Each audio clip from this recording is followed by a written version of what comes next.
जैसलमेर की कहानी असलियत और फसानों का वो दिलचस्प जाल है जिसमें सत्य और कल्पना को अलग करना बहुत मुश्किल है। यह आपके दिल के तारों को ऐसे छेड़ता है, पुकारता है और लुभाता है कि आप इसमें बार बार उलझना चाहते हैं।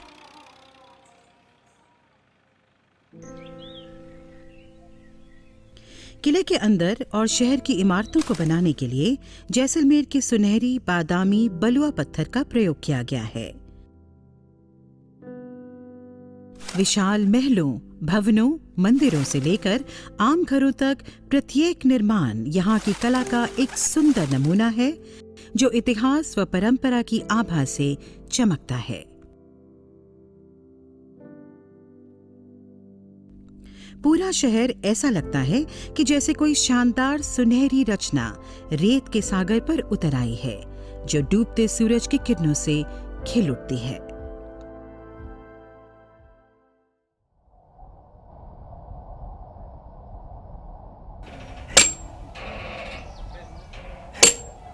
यह पत्थर जेठवाई, सिपला और मूल सागर के पीले पत्थर की खानों से आता है। ये सभी जैसलमेर के आसपास के क्षेत्र में हैं। पत्थरों की खुदाई बहुत मेहनत का काम है जिसमें कौशल और शक्ति दोनों की आवश्यकता होती है।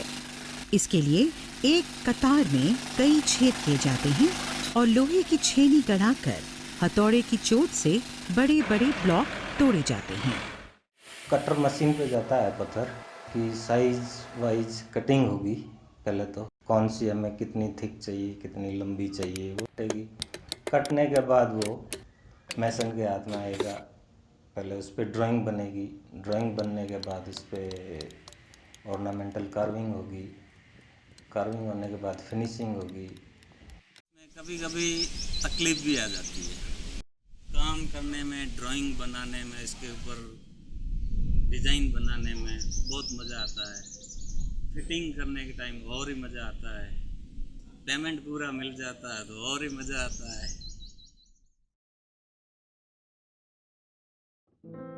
जैसलमेर का असली सौंदर्य उसके पत्थर की नक्काशी और बेशुमार सजावट में है। यहाँ के कारीगर फूल पत्तियों, बेलों और सरल रेखाओं को मिला जुलाकर अनगिनत मनमोहक रचनाएं बनाते हैं जिनकी खूबसूरती से रेगिस्तान के रूखेपन में बहार आ जाती है।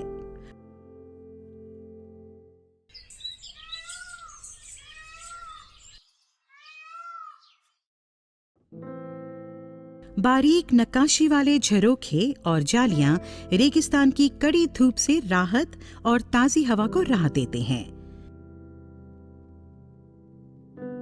इनके पीछे छिपकर महिलाएं सड़क पर होने वाली आवाजाही भी देख सकती हैं।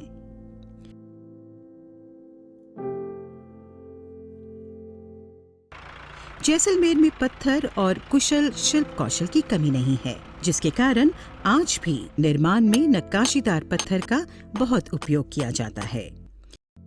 यह पत्थर आधुनिक अभिरूपों में भी खूबसूरती से ढल जाता है। आधुनिक मूल्यों के हल्के पर लगातार असर के बावजूद भी जैसलमेर अपनी परंपराओं और रीति रिवाजों को मजबूती से पकड़े रहा है। यही जैसलमेर की ताकत है जहां पुराने के साथ नए का एक अनोखा संबंध देखा जा सकता है, जहां अतीत न केवल अतीत है लेकिन वर्तमान भी है।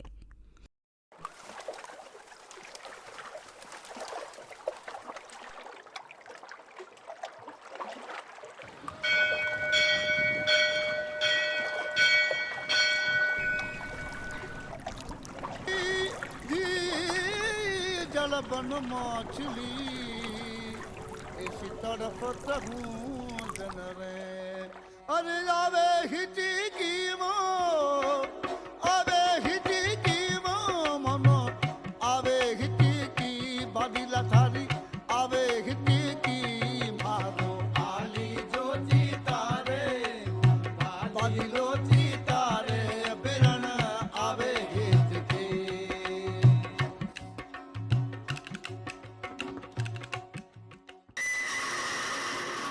यद्यपि कारीगर बाजार में अपनी स्वयं की जगह बनाने के लिए उत्सुक रहते हैं, उनके विकास में प्रमुख बाधाएं हैं खरीदारों की पसंद से बेखबरी, डिजाइनों की कमी और बुनियादी स्तर पर व्यापारिक अव्यवस्था। इसमें हस्तक्षेप की जरूरत को महसूस करते हुए इंटैक ने भारत सरकार के विकास आयुक्त हस्तशिल्प की सहायता से रामकुंडा गांव में सामान्य सुविधा केंद्र की स्थापना की। हमारे पूर्वज तो शुरू से मंदिर का पूजा पाठ का ही काम करते थे, लेकिन उसके बाद में हमारे क्या कुछ गरीबी रेखा में एकदम नीचे थे, उसके वजह से स्कूल को 8वीं क्लास पास करके छोड़ना पड़ा। फिर ये पत्थर के काम के अंदर लग गए। मेरे को लगभग 18 साल की उम्र से लेकर अभी तक काम कर रहा हूँ। आज 52 साल उम्र हो गया मेरा। तो उसके बाद मैं रेगुलर इस पत्थर का ही काम कर रहा हूँ। तो शुरू में तो मैं खुदाई का और बारीक कार्विंग का काम करता था। उसके बाद में वो काम छोड़ दिया और कुछ लेस मशीनें देखी चलती हुई, तो लगा मेरे को ये काम कुछ अच्छा है।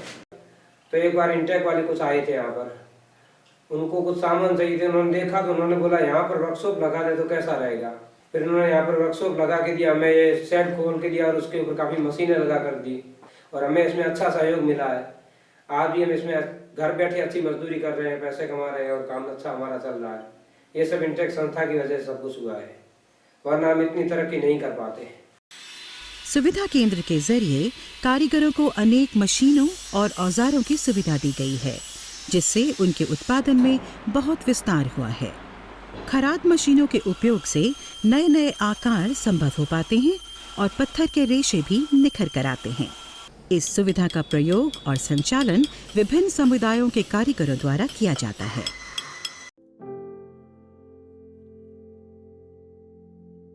इंटैक के डिजाइन हस्तक्षेप से कई नई वस्तुओं का विकास किया गया है।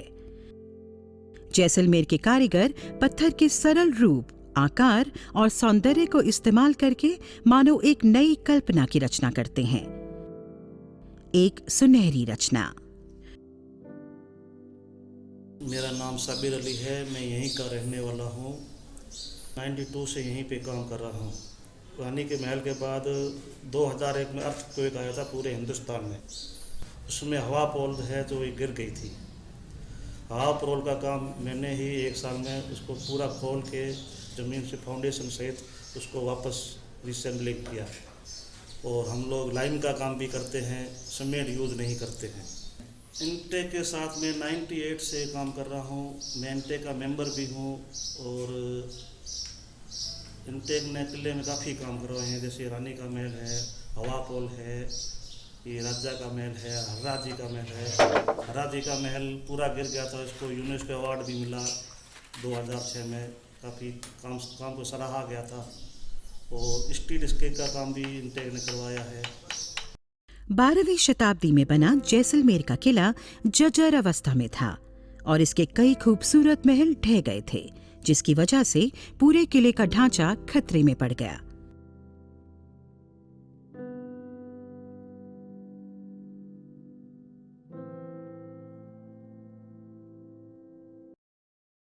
इंटैक द्वारा प्रमुख संरक्षण की पहल से इन इमारतों की मरम्मत हुई और अब इन्हें जीवित विरासती स्मारक बनाने के लिए विभिन्न सांस्कृतिक, शैक्षिक और सामाजिक गतिविधियों के लिए दोबारा इस्तेमाल किया जा रहा है।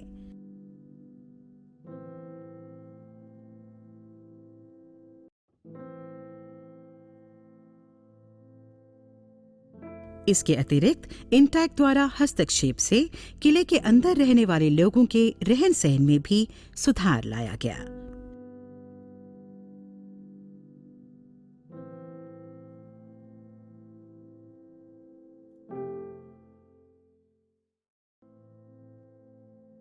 पत्थर, ईंटों व मिट्टी से बनी दीवारों को मजबूती देने के लिए पारंपरिक रूप से चूने के गारे और चूने के पलस्तर का प्रयोग किया जाता है, विशेष रूप से वहां जहां कठोर हवाएं चलती हैं। सीमेंट के विकास से पहले दुनिया की कुछ सबसे प्रसिद्ध इमारतों के निर्माण के लिए चूने के मसाले का इस्तेमाल किया गया था। चूने के गारे की कोमलता और झरझरता जैसी खूबियों से पत्थर व ईंटों की दीवारों को कई फायदे हैं। चूने को तैयार करना और उसका गारा बनाना एक विशेष कला है। चूना पत्थर से चूना प्राप्त करने की विधि प्राचीन है। चूना पत्थर को खानों से निकालकर उच्च तापमान पर भट्टी में जलाकर कली चूना बनाते हैं। जिसे वैज्ञानिक रूप से कैल्शियम ऑक्साइड के रूप में जाना जाता है। फिर कली चूने को पानी में मिलाकर बुझाया जाता है और इस प्रक्रिया से जल युक्त चूना प्राप्त होता है, जिसे वैज्ञानिक रूप से कैल्शियम हाइड्रोक्साइड कहते हैं।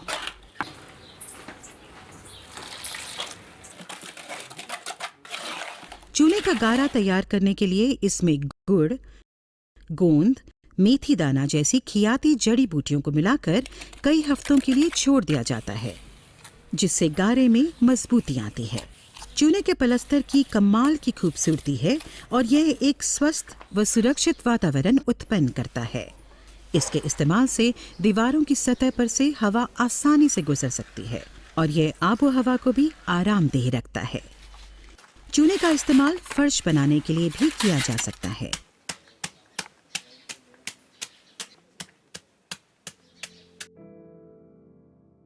चूना पलस्तर की सुंदरता और कोमलता भित्ति चित्रण के लिए भी बहुत उपयुक्त है। चूने की कुदरती खासियत है कि इस पर सभी रंग उभर कर आते हैं, जो कि दूसरी तरह के पलस्तरों पर मुमकिन नहीं है।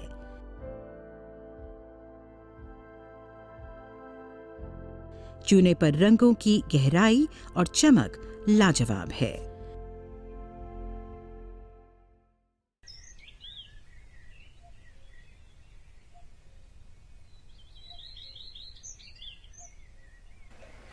जैसलमेर के कारीगरों का हुनर कई शिल्प कलाओं में फैला हुआ है, जिनसे वे शोक रंगों का उपयोग करके अपने रेतीले वीरान में मानो फूल बिखेर देते हैं।